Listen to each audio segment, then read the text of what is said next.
এনস কিচেনের সিইও ফাতেমা আবেদিন নাজলা। শিক্ষকতা থেকে সাংবাদিকতা, তারপর উদ্যোক্তা হিসেবে বর্তমানে তিনি স্বাবলম্বী। কর্মসংস্থানের সুযোগ তৈরি করেছেন আরও 16 পরিবারের। বন্ধুরা সবাই বলতেছিল যে তুমি তো ভালো রান্না করো, তুমি তো এমনিতেও বন্ধু বান্ধবদের যে কোনো আয়োজনে আমি রান্না করতাম, পারিবারিক যে কোনো আয়োজনে রান্নাটা আমার একটা প্যাশন। তো সবাই আমাকে বলছিল যে ভালো রান্না করো, তুমি রান্না নিয়ে কিছু একটা করো না কেন।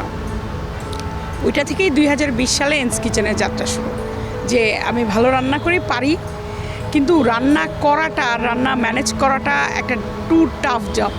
হোম ক্যাটারিং দিয়ে একটা যাত্রা শুরু করি, যে যতটুকু পারা যায়।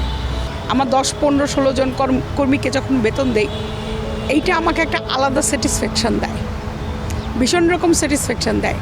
এনস কিচেনের টাকা দিয়ে যখন আমি খরচ করি, যে এটা আমার আর্নিং, এটা সম্পূর্ণ ডিফারেন্ট একটা স্যাটিসফ্যাকশান।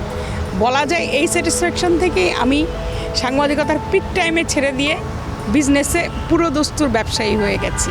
বাংলাদেশ পরিসংখ্যান ব্যুরোর সাম্প্রতিক তথ্য মতে দেশে বেকারের সংখ্যা 25,90,000। পরিসংখ্যান বলছে নারীর চেয়ে পুরুষ বেকারের সংখ্যাই বেশি। বেকারত্বের অভিশাপ থেকে মুক্তি পেতে উদ্যোক্তা হতে পরামর্শ ভিন্ন ক্ষেত্রে সফল উদ্যোক্তাদের, যারা দ্যুতি ছড়াচ্ছে স্ব কর্মক্ষেত্রে। তারা বলছেন বেকারত্ব দূরীকরণে উদ্যোক্তা হবার বিকল্প নাই।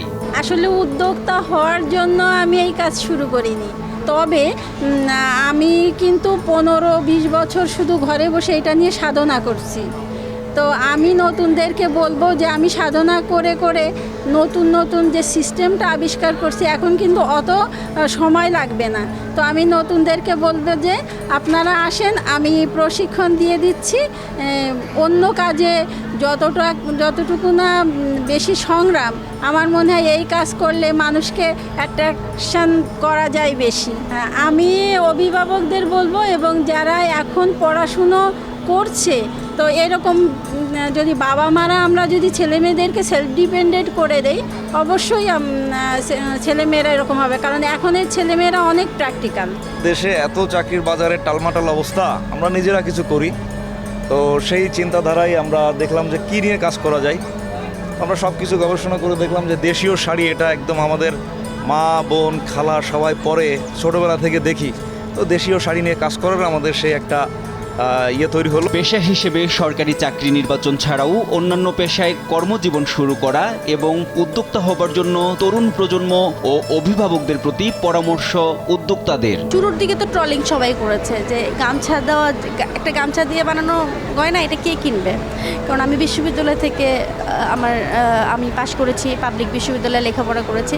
তো সবারই তখন একটা পারিবারিকভাবে একটা চাপ ছিল যে বিসিএস দেওয়া বা সরকারি কোনো কিছুতে ঢোকা।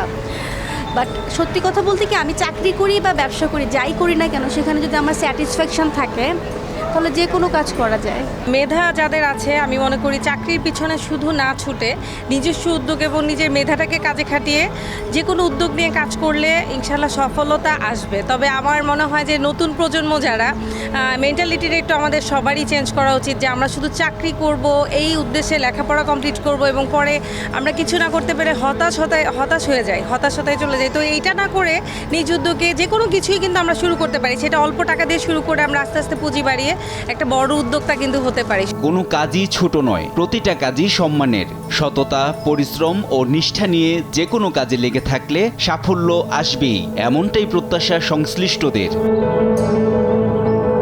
NI নাহিদ, দেশ টিভি, ঢাকা।